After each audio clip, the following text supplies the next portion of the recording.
Okay, welcome back to playthrough of 160th anniversary of Antietam. Playthrough with the Glory 3 system. We're up to the 1230 turn, that's turn 10, um, with the playthrough. And so far, Union's been stifled here a little bit, and it's not looking too good for them. Changing up the format here a little bit as well. I'm playing through the turns rather than giving you the minutia of every dice roll within here, and also we'll show any specific action that is going to be a highlight for this as well. And just giving you an overview of the end of the turn and where things wind up for both sides. So again, this is the 1230 turn. This turn was heavily focused on the south side of Sharpsburg, as you can see in the image right here. The main focus was Burnside crossing. Made some good attacks up through here, and let me just focus you in here a little bit so you can see what this looks like. There we go. So some good attacks across here. Wilcox has his division across. Scammon has his division across. Sturgis is moving up to support. Also off to the south, just out of frame, let me just zoom it back. You can see Rodman is looking to cross the fords down there at Horseshoe Bend, particularly Snavely's ford, right there with Mumford contesting that.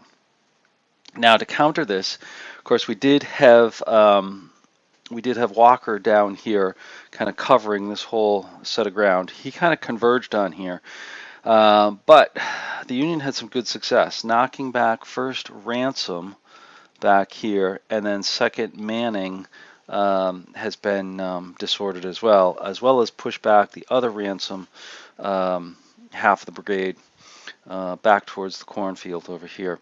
Now Walker himself has kind of consolidated back here on the heights coming into the south side of Sharpsburg and the back side of the plateau that Sharpsburg is on. Meanwhile, Longstreet committed the reserves of McLaws to come down and fill the gap between Anderson and Walker and kind of control that road coming up there and provide some support, within there to hopefully hold off Wilcox and Scammon's attacks along with Sturgis. Now, it's going to get a little interesting, and I'm going to zoom you back out here for a moment because you may see just off camera, and I'm going to adjust you up here for the second half of what happened down south, is that Porter's units here have started to move in to fill in behind here. So we're going to be kind of a stacked attack going up through here using Burnside's bridge as the foothold onto the west side of the Antietam Creek. This is going to be a little bit tricky. Hopefully they can get across and push ahead and build out a bridgehead big enough for Porter to come down the line and hopefully support a attack on the south side of Sharpsburg and hopefully take Sharpsburg and at least cut off Lee's retreat. The third thing that happened up here is that the 6th Corps has started to march down Shepherdstown, the Boonesboro Pike over here and coming up to the middle bridge right behind the 2nd Corps. Now, as you know, the 2nd Corps has been pretty much wrecked, and they are holding a defensive position over here, doubtful that they can take the heights, but potentially the 6th Corps can do one of two things depending upon how things go.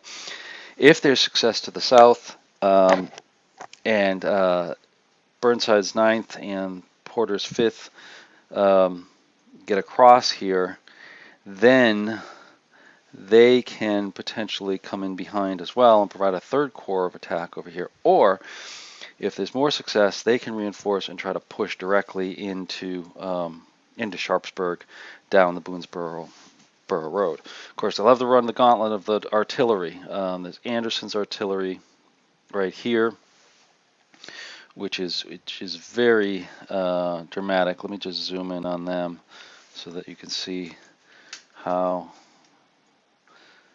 good they are over here, because this whole set of batteries really just decimated the second corps. You have Anderson's 2 batteries here, and then you have 2 batteries reserve corps, Evans battery here, another reserve battery up here, and one of Jackson's reserve batteries up here as well, just commanding the road with plunging fire right onto the Boonesboro Road. So that'll be interesting. But if they can, Burnside can get up into the attack over here and get up and push this, and kind of push the flank of Anderson a little bit, it could get interesting with the 6th Corps may be able to attack.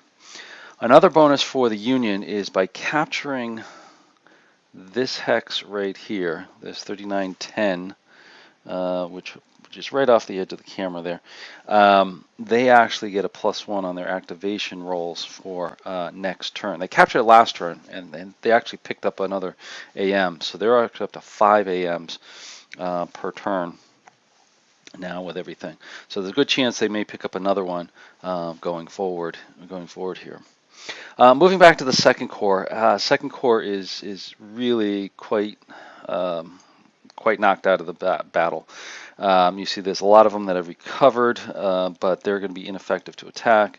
We just really have French's division here that's really left. Richardson's and Sedgwick's are pretty much decimated.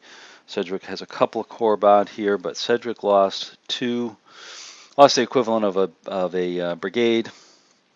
And then Richardson is the same thing. He lost an equivalent of a brigade on here of their best troops, for Richardson that is. Sedgwick lost Howard's troops, which were lower quality troops, but they're really kind of stuck over here. They hopefully can kind of support and at least keep the Confederates from attacking if the 6th Corps can get up. From the standpoint of the other Union troops up here, let me tip you up here so you can see it. We still have the 1st Corps and the 12th Corps really just kind of holding on. Their attacks have dwindled off. Really can't do much other than tie up Confederate troops so that hopefully Burnside's attack will succeed. From the 1st Corps' perspective, they have recovered a little bit. You can see some of the troops have come back from being disordered. They have formed a line here, but we still have Stuart wrapped around them up there as well, kind of really holding them off and cutting them off from the road up here, and really have them holding on to Pfeffenberger's farm up here, and really just holding the Miller cornfield as well. So it's a little tough situation up there, but it ties up units. Now I'm not sure how much it's going to tie them up, because Confederates, just want to hold and keep the northern half. They may have to strip off some units, potentially Hood and Jones, to come back. We'll see about that. I think they're in good position to the south and to the center to hold that out, because you've got Anderson here, and then we have McLaws over here and Walker. So there's 3 solid divisions over here to hold out against the Union Corps that are coming along here. Plus we have A.P. Hill's division, which comes on at 2 p.m. That'll be the next turn. So there's one more turn where Burnside can try to push up here. But after that, we're going to have A.P. Hill coming in to reinforce the south as well. So again, it's looking kind of tough for the Union still. I mean, they will make headway across Burnside's bridge here to the south, and we'll still continue to play that out. To the north, I feel that's kind of played out already with what's going on. And then the middle here may be the source of contention in the end. We'll see how it plays out. So, anyways, one other thing, how the turn actually played. Let's take a look at the AMs over here, and I'll zoom in on this. The AMs kind of were skewed again, much like we saw on one of the other turns, where we had a lot of Confederates coming out first. We had Longstreet, Jackson, Stewart, before we had Porter come out, and then Stewart, Longstreet, and Jackson before any of the Union infantry corps actually played. And there were two Burnsides, one Franklin and one Hooker, for the turn that was played. So it was kind of interesting. My feeling is it gave Burnside a little bit of an edge, because the reaction by Longstreet was initial, meaning he could reposition McLaws, he could reposition Walker, and be able to do a little bit of counterattack, or attempting to counterattack. We really couldn't get into a good mix to counterattack, because all of this was played out before Burnside actually hit him. And that's why Burnside made it across the way he did, and why the positions are there as they are. So it'll be interesting for the next set of turns to see how it plays out. More than likely, Longstreet will try to take the first initiative, just again to position Walker, keep Walker lines secure, as well as get McLaws into play and keep Anderson in the mix before AP Hill comes in on the next turn. So that's a wrap up of where we are with the game. Next, we'll move on to the 13-15 turn. That'll be turn 11, and I'll give you a wrap up on that. So once again, thanks for watching. Have a great day.